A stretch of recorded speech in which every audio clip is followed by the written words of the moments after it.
It's hard to say this, but not all cars that traverse our roads right now may not satisfy you. In fact, the giant Consumer Reports has rated as many cars as it can to assess their respective customer satisfaction ratings. For Consumer Reports, this task is fairly easy. Just deliver what is promised, and you get a pass from them. However, over the years, many cars out there talked big game but failed to bring the goods. And this 2024, Consumer Reports has spotted these apparent disappointments. Hello everyone, this is Ted from CarlandTV. Take the back seat as in this episode, I am going to reveal to you the least satisfactory cars in 2024, according to Consumer Reports. Before I start, I would like to ask you the favor of hitting the subscribe and notification bells. They help the channel a lot. Now buckle up and let's get back to the video. Nissan Altima. The first one on this list is the Nissan Altima. To be fair, this car impressed people during its initial launch. However, the satisfaction dropped as the years passed by, and eventually, the Altima became something that its owners wouldn't want to deal with again. According to the statistics delivered by Consumer Reports, only 48% of those who purchased the Altima mentioned that they want to purchase this car again.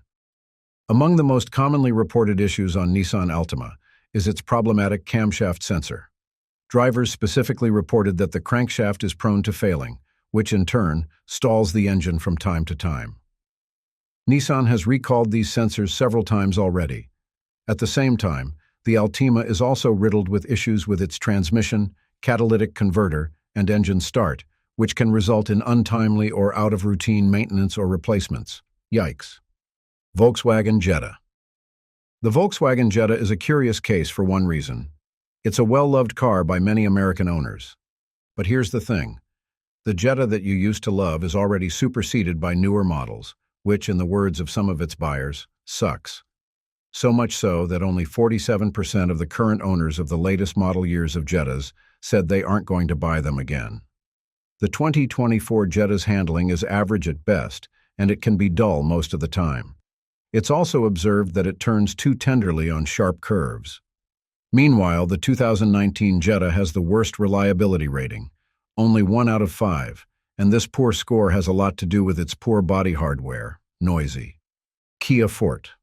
The Kia Forte received the same poor rating from Consumer Reports when it comes to customer satisfaction rating. A 47% buy-again score doesn't hint at good things for this sedan, despite it being considerably better than the Jetta. Now, at all, the Kia Forte is bad. Perhaps the ones that you should avoid are from the 2017, 2015, and 2014 model years. The rest seems satisfactory, in my opinion. The biggest issue that is plaguing some of the Kia Forte models is the engine, alongside the transmission. Accordingly, these problems aren't easy to address, and most of them require total replacement, which is definitely a taxing and expensive ordeal. Mercedes-Benz C-Class. In the grand scheme, the Mercedes-Benz C-Class is a lineup of reliable cars. There's no doubt about that. But this doesn't mean that Benz has been able to maintain this consistency throughout the years. Proof of that is the satisfaction rating published by Consumer Reports, which puts a 46% would-buy-again score to the C-Class. Again, I am not saying that you should put all the C-Class into the same dirty lump. If I were you, you simply have to avoid the 2012, 2013, and 2015 model years of the C-Class. Those are the most problematic ones. The 2015 model year, for instance, was notorious for its clogged PCV valves and fragile pistols. The 2012 and 2013 C-Class models, on the other hand, have faulty engines. The 2024 Mercedes-Benz C-Class is something you need to check for yourself. Some mentioned that it's not exactly as comfortable as advertised, and its in-car controls aren't user-friendly. Kia Seltos. The Kia Forte isn't an isolated case. Proof of that is the apparent low customer satisfaction rating of Kia Seltos from Consumer Reports. Only 45% of its current buyers would want to buy it again. There are many good points that establish the rapport of the Seltos in the American market. Some even claim that it's an SUV gem, as it offers an all-wheel drive, noiseless cabin, and tons of in-car features. Plus, it has a stellar mileage. However, these things may not be enough to satisfy its consumers. Overall passenger comfort on this SUV isn't its strong point, and that goes across its different model years. It doesn't have good handling either. The 2021 Kia Seltos is something you should avoid at all costs. The site Car Complaints received 157 complaints regarding this SUV, most of which involved its transmission. From incorrect shifting and gear slippage to complete failure, these things often occur in the 2021 model year of this particular Kia SUV. Nissan Kicks. I don't really know what's happening to Nissan, but the thing is, all of its latest releases suffer one or two problems. The Nissan Kicks is a prime example of this. According to Consumer Reports, this SUV only has a 44% buy-again rating, which is bad for a relatively new vehicle. The 2024 Nissan Kicks, for example, is riddled with unlikely compromises. Its acceleration is sluggish. Many of its owners find that its seats are a bit stiff or uncomfortable. Plus, the legroom is pretty much limited, even on the front seat.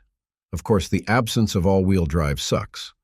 Going forward, you should avoid the 2019 and 2020 model years of Nissan Kicks. They have severe issues that could put your life at risk on the road, such as failing front collision sensors and sudden braking. Kia Sorento Hybrid. Kia is having a bad year, eh? Well, according to our dear friends from Consumer Reports, the Sorento Hybrid failed the expectations of most of its consumers. The report suggests that only 42% of its current owners would want to deal with the SUV again, probably going for other hybrid SUVs the next time they have the opportunity and cash to buy one. For starters, the 2024 Kia Sorento Hybrid boasts a high-quality cabin, feature-studded architecture, and a spirited powertrain. But on the flip side, its handling isn't that impressive. Its third row is too tight. Just get rid of it because it's too stiff. Compared to its competitors, the seating capacity of the Kia Sorento is lagging behind. So, yeah, there are better hybrid SUVs for their price, such as the Hyundai Tucson Hybrid and the CR-V Hybrid, and perhaps those are the SUVs that people are gunning. Nissan Sentra. What's wrong with Nissan again? I don't know. I don't work for that company, and there's no way in hell I'll know why the company is keeping cars the flop. The latest customer satisfaction data from Consumer Reports indicate that only 39% of Nissan Sentra owners would want to buy it again. The 2012 to 2015 model years of Nissan Sentra should be avoided because of their massive engine problems. The same thing is true with the 2004, 2005, and 2008 model years. Meanwhile, the 2024 Nissan Sentra has its own share of problems, such as an antiquated infotainment display, subpar emergency braking, and sluggish acceleration. These are the things that diminish the satisfaction of new Nissan Sentra owners. Volkswagen Taos. The Volkswagen Taos is a controversial SUV. Some like it, some don't. But for Consumer Reports, it's an SUV that you should avoid. Apparently, only 38% of its owners said that they are going to buy another Taos in their lifetime. So, what's the real score of this SUV? To be fair, the VW Taos got nice appointments. Let's take its 2024 model year. Its cargo area is humongous for a compact SUV, all of its trims are filled with practical features, and the access is very easy. On the flip side, its transmission is very slow, and its engine noise is quite audible inside the cabin. These problems also exist in its previous model year. There's also this report from Consumer Reports that the Taos is expected to have a lower reliability rating than the average new car, so that's something you need to take heed of. Infiniti QX50. And finally, we have the Infiniti QX50. Consumer Reports has rated this car with an extremely low customer satisfaction rating, lower than the Volkswagen Taos by significant marks. Based on the data, only 25% of its owners would want to buy it again. Infiniti's QX50, a compact crossover in its second generation from 2019, faces notable critiques, mainly regarding its fuel efficiency and noisy engine, particularly in contrast to competitors like BMW and Mercedes-Benz. Despite its appealing design and interior, highlighted by luxury shoppers, the vehicle's performance shortcomings fail to deliver the refined experience expected in its price range of $42,000 to $60,000, leading many owners to reconsider future purchases. And that completes our list. Thanks for sticking to the end. If you enjoyed this video, please hit the like and share buttons. I know it's a chore, but it helps the channel a lot. Until next time, drive safely.